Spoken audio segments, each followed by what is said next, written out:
Guys ऐसा कहते हैं ना कि कभी भी आपके आसपास अगर आपको भूत प्रेतों का ऐसा वास महसूस होने लगे तो फिर आपको मंदिर में चले जाना चाहिए, मस्जिद में चले जाना चाहिए, चर्च में चले जाना चाहिए। लेकिन अगर आप जिस जगह पे जा रहे हो ये सोचकर कि वहाँ पे भगवान रहेंगे और वो मुझे बचा लेंगे और वही जगह हॉन्टेड निकले, तो आज इस वीडियो में मैं आपको एक ऐसी ही कहानी बताने वाला हूँ इंग्लैंड की, जहाँ पे इंग्लैंड में एक चर्च था, बॉल्ले चर्च, जो कि बहुत ही ज़्यादा हॉन्टेड है। बताया जाता है कि वहाँ पे एक ऐसा गोस्ट है, एक ऐसी पैरानॉर्मल एंटिटी है जो कि 14th सेंचुरी से हॉन्ट करते आ रही है। ये जगह इंग्लैंड की द मोस्ट हॉन्टेड प्लेस बन के रह गई है। एंड गाइस इतना ही नहीं, वहाँ के कई सारे अखबारों में भी इसके बारे में लिखा गया। एंड गाइस कहते हैं ना कि अगर कोई भी हॉन्टेड जगह हो तो वहाँ पे सबसे पहले पैरानॉर्मल इन्वेस्टिगेटर्स का जाना बनता है, क्योंकि वो ही उस चीज़ को कंफर्म करेंगे कि वहाँ पे कुछ है या नहीं। एंड गाइस इस जगह पे भी गए थे। एंड कौन गए थे? The famous Warren paranormal investigators, Ed and Lauren.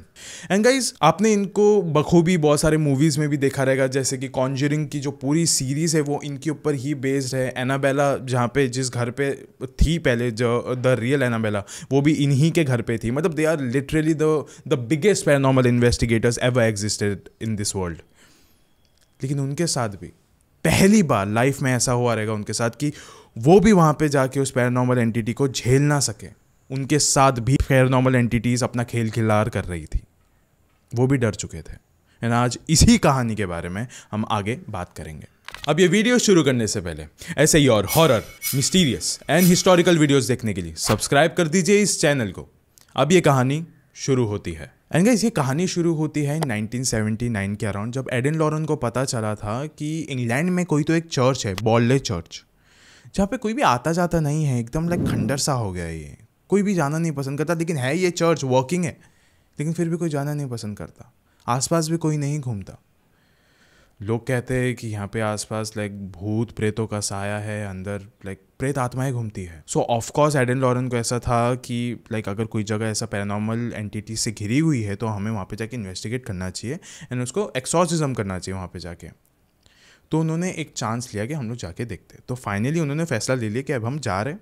Then जिस वक्त वो लोग वहाँ पे पहुँचे, कुछ तकरीबन रात के 12 बज रहे थे उस समय, एंड जैसे ही एडन लॉरेन की टीम मेंबर्स ने अंदर कदम रखा तो लॉरेन को अचानक से एक कनेक्शन फील होने लग गया कि यहाँ पे कोई तो चीज़ है जो सिर्फ मुझसे कनेक्ट करना चाहती है। उसी वक्त ना लॉरेन ने अपनी नज़रों के सामने देखा कि कोई तो एक शैडो है। ये शैडो ने नन के कपड़े पहने हुए हैं और नन के कपड़े पहनने के बाद वो बस उसी की तरफ देख रही थी। एंड उसको देखने के बाद उसने कुछ किया नहीं, बस वो वहाँ से मुड़ के चले गई चर्च के ऑल्टर की तरफ। इस किस्से के बाद लॉरेन को एक चीज़ तो एकदम कंफर्म हो चुकी थी कि ये जो चर्च है, यहाँ पे वाकई में आधी रात को एक प्रेत आत्मा निकलती है भटकने के लिए, जो कि असल में एक नन है। एंड वो अकेली नहीं है, उसके साथ एक मॉन्क की आत्मा भी भटकती है यहाँ पे। फिर एडन लॉरेन वहीं पे उसी चर्च के एक प्रीस्ट के पास गए एंड उन्हें कहा कि हमने जस्ट अभी अभी एक नन की यहाँ पे रूह को भटकते हुए देखा है। उसका जैसे ही उस प्रीस्ट ने ये सब कुछ सुना ना, वो भागते हुए गया प्रेयर रूम में, वो जाके प्रे करने लग गया जल्दी से। फिर एडन लॉरेन को भी लाइक बहुत अजीब सा लगने लग गया कि अरे ऐसा क्या हो गया कि ये जल्दी से प्रे करने लग। फिर एडन लॉरेन उनके पास गए, उन्होंने बोला आप ऐसा क्यों कर रहे हो, लाइक ऐसा क्या कह दिया हमने कि जो आप प्रे कर रहे हो। फिर उस प्रीस्ट ने कहा कि अभी आपने जो बात कही है ना, अगर उसमें थोड़ी भी सच्चाई है तो बहुत बहुत बुरा होने वाला है, बहुत ही जल्द। फिर उस प्रीस्ट ने कहा कि जिस आत्मा की आप बात कर रहे हो वो आत्मा को कई सालों पहले हमने मार दिया था। एंड अगर आपने उसे वाकई में देखा है, इसका मतलब कई सालों पुरानी आत्मा जिसे हम सब ने मार दिया था बड़े मुश्किलों से, वो वापस से जाग चुकी है। एंड अब शायद से वो वापस नहीं जा सकती। एडन लॉरेन ने बोला कि किस आत्मा की बात कर रहे हो आप? ये एक नन थी। इसके बारे में पूरा जानने के लिए आपको इसका इतिहास जानना बहुत ही ज़्यादा बेहद ज़रूरी है। गाइस असल में ये कहानी 14th सेंचुरी में शुरू होती है, जब बॉल्ले के इस चर्च में बहुत सारी नन्स रहा करती थी। उन्हीं में से एक नन थी जो कि थोड़ी सी अलग थी, थोड़ी सी स्पेशल थी। एंड वहीं पे दूसरी तरफ वहाँ पे बहुत सारे मॉन्क्स भी रहा करते थे जो कि दूसरे कम्युनिटी के थे, लेकिन कुछ ही वक्त के लिए आए थे वो वहाँ पे। एंड धीरे धीरे करके ये जो नन थी ना, उसका एक अलग ही तरीके का संबंध बनने लग गया था एक स्पेसिफिक मॉन्क के साथ, जो कि धीरे धीरे करके सारे चर्च के कम्युनिटी वालों को पता चल गया। जब उन्हें पता चल गया इसके बारे में कि हमारे ही यहाँ की एक नन है जो कि एक मॉन्ग के साथ अपना रिलेशन बढ़ा रही है, वो भी नाजायज़ संबंध बढ़ा रही है, तो वो उन्हें बिल्कुल भी मंजूर नहीं था। चर्च वालों ने मॉन्ग के लिए फांसी की सज़ा सुना दी थी। वहीं पे उस नन को भी उन्होंने छोड़ा नहीं, उसे भी जिंदा दीवारों पर चुनवा दिया गया था। गाइस, असल में देखा जाए तो ये कहानी यहीं से शुरू होती है। जिन भी लोगों ने उस नन को उस दीवारों में चुनवाया था, उनकी धीरे धीरे करके एक एक करके सबकी मौत हो गई थी 1-2 सालों में ही। वहीं पे जो प्रीस्ट था ना, जिसने ये सब चीज़ों को हेड किया था, इस चीज़ को लीड किया था, उसका भी घर जल के राख हो गया था। इन पूरे हादसों के बाद ये जो इलाका था ना, ये थोड़े दिनों के लिए तो शांत था, लेकिन याद है जब मैंने आपको कहा था कि एक प्रीस्ट का जो रेक्ट्री थी जहाँ पे वो रहा करता था, वो जल के राख हो गई थी। वहीं पर बुल फैमिली ने एक नई रेक्ट्री को तैयार किया, वहाँ पे उसका कंस्ट्रक्शन चालू कर दिया। एंड अभी इस रेक्ट्री में हेनरी जो कि रेवरेंड थे, वो और 14 अलग बच्चे वो वहाँ पे रहा करते थे। लेकिन जिसी दिन वो रेक्ट्री बन के तैयार हो गई थी, उसी दिन से खौफनाक घटनाएं भी यहाँ पे शुरू हो गई थी। डरावने हादसे हो रहे थे यहाँ पे। चलो एक हादसा बताता हूँ। अभी एक बार की बात है जब वहाँ के कुछ बच्चे जो कि खेल रहे थे, वो खेलते खेलते रेक्ट्री के एक बहुत ही अंधेर भरे रूम में घुस गए थे। एकदम डार्क सा रूम था, वहाँ पे वो घुस गए थे खेलते खेलते। ऐसा नहीं कि पर्पसली गए हैं, खेलते खेलते चले गए। एंड उन्होंने देखा कि एक वार्डरोब के पास ना एक शैडोई फिगर है, काला साया, जो कि थोड़ा हिल रहा है, आगे पीछे हो रहा है। लाइक उनको लग रहा था कि क्या है पता नहीं, लेकिन उन्हें दिख तो रहा था कि यहाँ पे कुछ तो है। फिर वो ना थोड़ा सा नज़दीक आया उन बच्चों के। सारे बच्चे सुन पड़ चुके थे, वो लोग हिल भी नहीं पा रहे थे बिल्कुल अच्छे से, क्योंकि उन्हें पता था कि ये जो भी है ये इंसान नहीं है, हो ही नहीं सकता। एंड उसके बाद लाइक हर पल वो और नज़दीक आ जा रहा था। एंड इस बार तो वो उसके सामने खड़ा था। फिर जब फाइनली उन बच्चों से पूछा गया कि तुमने क्या देखा, तो उन्होंने कहा कि हमने देखा, एक काले साए को देखा जिसने नन के कपड़े पहने हुए थे। एंड उस परछाई के कोई भी पैर नहीं थे, बिना पैर का था वो। जब ये बात रेवरेंड हेनरी को पता चली, तो फिर हेनरी का कहना था कि बच्चों ये सब कुछ सिर्फ तुम्हारा वहम है। लेकिन वो लोग ना, वो जो बच्चे थे, वो ये बात कहने के लिए थम नहीं रहे थे बिल्कुल भी। वो कहे जा रहे थे, बार बार कहे जा रहे थे। और हेनरी को बार बार लग रहा था कि शायद ये सिर्फ तुम्हारा वहम है, क्योंकि उसे कुछ नहीं दिख रहा था। लेकिन गाइस, अब इस बात को 37 साल बीत चुके थे, 37 ईयर्स। एंड अभी ना हेनरी के रिटायरमेंट का समय आ गया था। एंड जो पुराने बच्चे थे अभी वो लोग चले गए थे, एंड अब नए बच्चे आ गए। अब जो नए बच्चे आए ना, उन्होंने भी हेनरी को पहले दिन ही ये वाली बात कही कि हमने देखा है कि यहाँ पे एक ना बूढ़ी औरत भटकती है जिसके पैर नहीं हैं, एंड वो एक नन के भेस में घूमती है यहाँ पे। कौन है वो? फिर हेनरी को इस वक्त थोड़ा सा अजीब लगने लगा, क्योंकि उसने कभी नहीं देखा था। एंड बच्चों को ये हर वक्त दिखती रहती थी।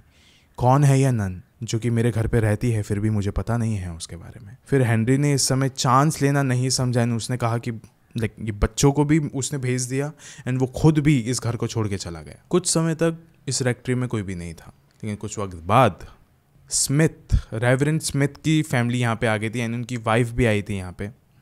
वो दोनों रह रहे थे यहाँ पे। एंड गाइज, अभी ना इस वक्त एक ऐसा पल आया था जब इनकी जो वाइफ थी, स्मिथ की जो वाइफ थी, वो इस पूरे घर पे लाइक साफ़ सफाई कर रही थी, क्योंकि एकदम नए नए आए थे तो इनको अपने हिसाब से चाहिए था घर। साफ़ सफाई कर रही थी, एंड साफ़ सफाई करते वक्त ना इनको इस घर में एक स्कल मिला, इंसान का ही था। उनको थोड़ा सा अजीब लगा, लेकिन उन्होंने इतना ज़्यादा उस पर फोकस नहीं किया, उन्होंने इग्नोर किया। लेकिन हर रात को जब से ये स्कल उन्हें मिला था, किसी ना किसी के उस रेक्ट्री में चलने की आवाज़ें आती थी, जबकि घर पे कोई होता भी नहीं था। दौड़ने की आवाज़ आती थी, रोने की आवाज़ आती थी, हंसने की आवाज़ आती थी। उन्हें इतना पता था कि ये जो कोई भी है एक औरत है, एंड ये हमें चैन से जीना देना नहीं चाहती, हमें परेशान करना चाहती है, शायद हमें मारना भी चाहती है। रेवरेंड स्मिथ की वाइफ अभी इस कदर से कांप चुकी थी कि लाइक उससे बिल्कुल भी रहा नहीं जा रहा था कि मुझे बताना है किसी को, तो क्योंकि क्या पता हमारे बाद कोई और फैमिली आए एंड उनके साथ भी ये सारे हादसे हो।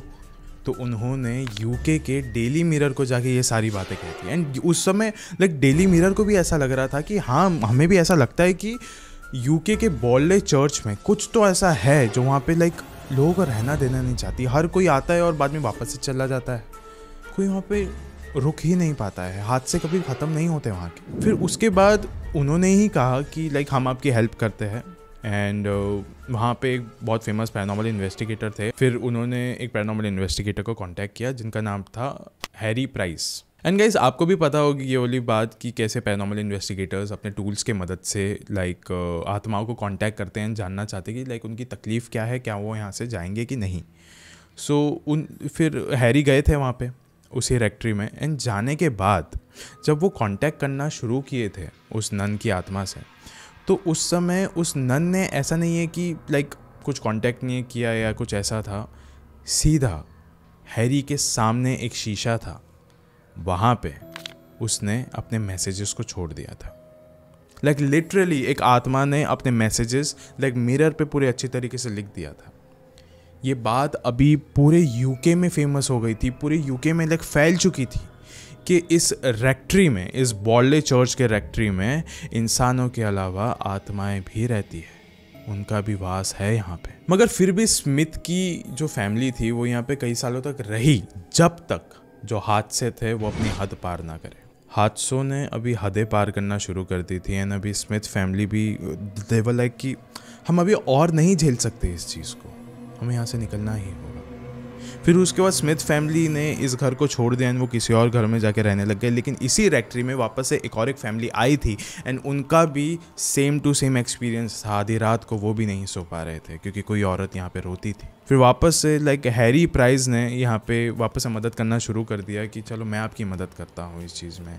एंड हैरी प्राइस को जो वॉल राइटिंग्स होते थे उस घर में, लाइक उससे उसको पता चल गया था एक पॉइंट कि इस नन का कंकाल किधर है। एंड उसने जाके वो फाइंड आउट भी कर लिया था। गाइस ये सारी चीज़ें हो रही थी वहाँ पे, लेकिन फिर भी गाइस कुछ मदद नहीं हो रहा था। चलो वो नन का कंकाल मिल गया, सब चीज़ें हो गई, वॉल राइटिंग से पता चल गया नन के साथ कनेक्शन हो रहा है, लेकिन फिर भी वो नन उस घर को छोड़ के नहीं जा रही थी। फिर एक हादसा हुआ जो कि कई सालों पहले हुआ था इस बोर्डली के रेक्ट्री में, कि ये जल के राख हो गई थी।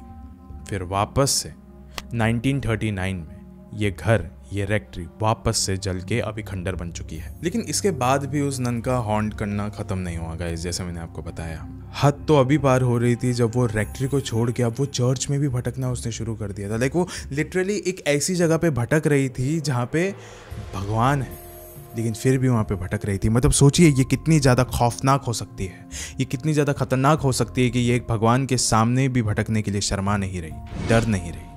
लोग यहाँ पे शाम के बाद आते भी नहीं थे, लाइक देखते भी नहीं थे इस चर्च को मुड़ के। लाइक इतना ज़्यादा खौफ था लोगों के अंदर। सिर्फ सुबह में जाना है, प्रे करना है और जल्दी से वहाँ से आ जाना है, बस यही था वहाँ का। जैसे मैंने आपको कहानी की शुरुआत में बताया कि जब 1979 में एडन लॉरेन वहाँ पे गए, तब उस समय सब चीज़ें असलियत में बदल चुकी थी। क्योंकि लॉरेन को भी अभी फाइनली कनेक्शन फील हो रहा था, लाइक विदाउट एनी टूल उसे कनेक्शन फील हो रहा था कि यहाँ पे कोई तो है जो मुझसे एक कनेक्शन बनाना चाहती है या फिर मेरे नज़दीक, मेरे करीब आना चाहती है।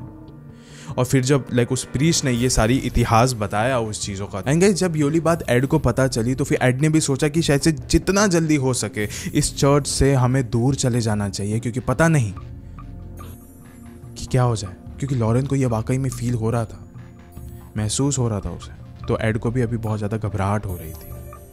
मतलब इन लोगों ने इतने ज़्यादा लाइक ऐसे केसेस किए हैं, लेकिन ये उनके लाइफ का सबसे ज़्यादा खौफनाक केस बन के रह गया है। लेकिन गाइस अगर आपको अभी ऐसा लग रहा है कि उनके उस चर्च से दूर जाने के बाद हादसे ख़त्म हो गए, तो ऐसा भी नहीं है। ये हादसे उनके साथ कभी भी होना ख़त्म नहीं हुए, कभी भी बंद नहीं हुए।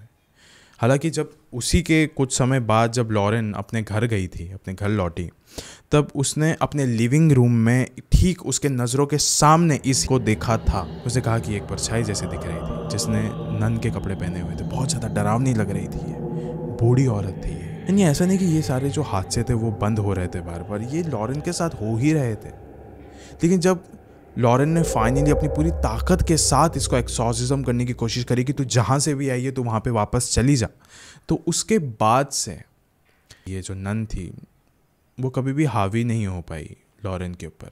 गाइस आज इस वीडियो के अंत में मैं आपसे बस इतना ही कहना चाहूँगा कि भले हम लोग ने ये जो वेलक की कहानी है ये इस कॉन्जरिंग यूनिवर्स में देखी रहेगी, लाइक कॉन्जरिंग में देखा है, एनाबेला में, नन में ये जो सीरीज़ है उसमें देखा है, लेकिन गाइस ये मूवीज़ अलग होती है, असलियत अलग होती है। असलियत में ये और भी ज़्यादा खौफनाक है। लाइक ऐसा हो सकता है कि आज भी ये जो नन है, ये आज भी उसी खंडर रेक्ट्री में बैठी हुई हो, आज भी इंतज़ार कर रही हो कि कभी कोई आए इंसान और इस खंडर को वापस से लगे कि रहने लायक जगह बना दे, जिसे मैं रहने लायक नहीं रखूँगी। मैं फिर से दोबारा उन्हीं लोगों के दिल खौफ से भर देना चाहूँगी। शुक्रिया।